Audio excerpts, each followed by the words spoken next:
larger, does it not, from down here?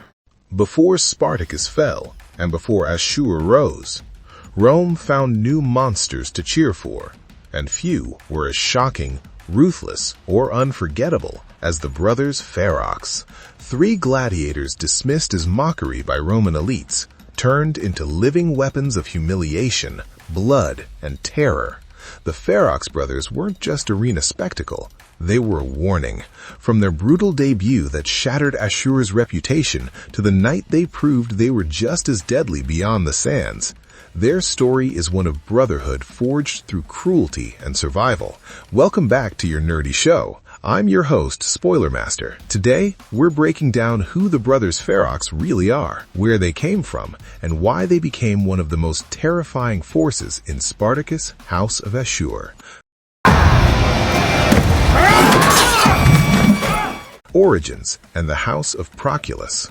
The Ferox brothers belonged to the House of Proculus, a rival ludus controlled by the calculating Lanista Proculus, who immediately recognizes Ashur's rise as a threat to his own status. In Capua, power is not just measured by blood spilled in the arena, but by perception, reputation, and who can bend the will of Roman elites. Proculus understands this game well, and the Ferox brothers are one of his sharpest tools.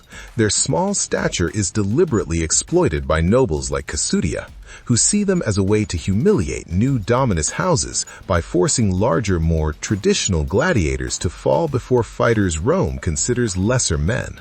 What the elite fails to grasp, or perhaps chooses to ignore, is that these men have survived precisely because they have learned how to turn ridicule into lethality. Words choked within throat! A threat of little worry. Satyrus and the brotherhood dynamic. At the center of the Ferox brothers is Satyrus, played by Lee Gill, whose presence dominates every scene the brothers appear in. Satyrus is loud, obscene, drunken, and provocatively cruel, projecting an image of pure, unrestrained savagery.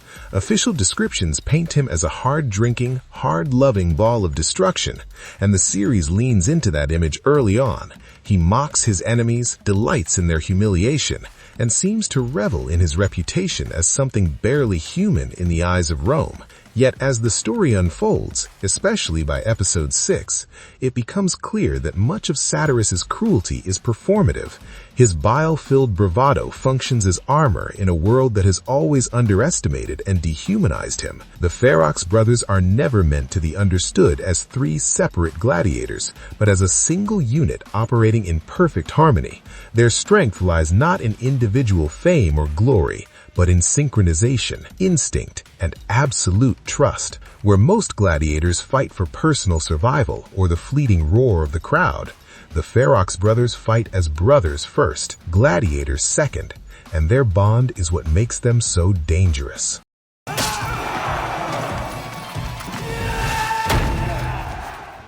The arena debut and Ashur's public humiliation. The brothers' first major impact comes in episode 1, Menace, during Ashur's attempt to legitimize his new ludus. Desperate to prove himself worthy of Capua's respect, Ashur enters his chosen champion, Logus, into the local games. The Roman elite, led by Achillia, sees an opportunity not just to test Ashur, but to crush him publicly. Logus is pitted alone against all three Ferox brothers, a matchup designed to appear absurd and insulting. What follows is anything but comedic. Through speed, coordination, and relentless pressure, the brothers dismantle Logus piece by piece, overwhelming him despite his size and strength. The brutality does not end with Logus's death. In a moment that permanently brands the Ferox brothers as sadistic antagonists, one of them urinates on Logus's corpse before the cheering crowd. This act is not just cruelty for its own sake, it is a message. Ashur is humiliated, his reputation shattered, and his ludus temporarily banned from future games. The Ferox brothers become living symbols of his failure, and the memory of that moment haunts him throughout the early episodes. Let us honor the Syrian with gifts of food to feed malnourished men. Taunts, training, and the seed of revenge. The humiliation continues beyond the arena. At the post-fight celebration, the Ferox brothers openly mocked Ashur, twisting the knife deeper and making it clear that they do not fear him. This fuels Ashur's obsession with revenge and sets him on a path that will define much of the season. By episode 2, Forsaken, Ashur begins reshaping his house around the idea of countering the Ferox brothers, focusing his attention on Achillia, a fierce gladiatrix whose potential he believes can overcome their numbers. Training becomes more brutal and more focused. Achillia is pushed to fight multiple opponents simultaneously, her body and mind conditioned for chaos and relentless pressure. By episode 4, Blood and Bone, this preparation intensifies under the guidance of Satyrus, with Achillia mastering dual swords to better handle the Ferox brothers' swarm tactics. The rivalry explodes into public view when Ashur taunts Proculus and the brothers in the market, only to be mocked and pelted with fruit by the crowd. The Ferox brothers laugh openly as Ashur stands humiliated once again, but this time he responds not with silence, but with a vow that Achillia will one day send them to fucking grass. The Brothers Ferox present offering. Arena politics and a denied confrontation. Episode 5, Goddess of Death, promises the long-awaited clash. Achillia is unveiled as the centerpiece of the Ludi Apollinares, hyped as the goddess of death set to face the Ferox brothers. The crowd anticipates blood, spectacle, and perhaps Ashur's redemption. Instead, Roman politics intervene. Governor Gabinius, seeking his own ends, swaps Achillia's opponents at the last moment, forcing her to face Proculus's giant champion, Ammonius, instead.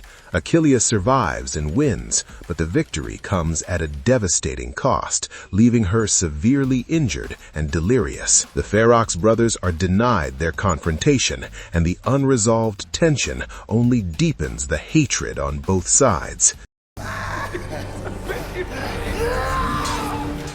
Beyond the Sands, Episode 6, and True Horror. The most chilling evolution of the Ferox brothers occurs in Episode 6, Empty Things, when the series fully reveals that they are far more than arena monsters. After Ashur publicly humiliates Proculus and indirectly exposes Oppator's secret offer involving the transfer of his ludus, Proculus retaliates in the cruelest way possible. The Ferox brothers are unleashed, not in the arena, but in the dead of night. They infiltrate Oppator's villa and slaughter everyone inside, turning a Roman household into a blood-soaked massacre. Oppator himself is hacked to pieces, his death carrying additional weight because of his secret romantic relationship with Chorus, Ashur's doctore. This act is revenge layered upon revenge, designed not only to punish Ashur, but to inflict unbearable pain on those closest to him. Lee Gill has described this moment as a turning point,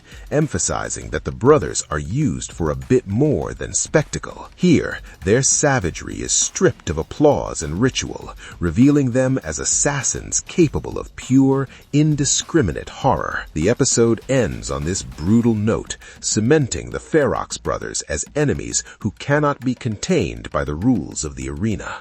Meaning, menace, and what they represent. The brothers Ferox ultimately embody everything Ashur's house initially lacks: unity, unbreakable loyalty, and a willingness to act without restraint. Inspired by historical accounts of dwarf gladiators rumored to have been menaces in their age, the series transforms them into figures of escalating dread. They begin as tools of Roman mockery, but evolve into autonomous agents of violence and vengeance, bound together by brotherhood and survival. Their size, once a source of ridicule, becomes irrelevant in the face of their coordination and brutality. As House of Ashur moves forward, the Ferox brothers stand as the perfect foil to Ashur's ambitious cunning and Achillia's rising power. They prove that in Rome, strength is not measured by stature, but by unity, resolve, and the willingness to spill blood wherever it is demanded. When three fight as one, the world itself becomes smaller, and nowhere feels safe.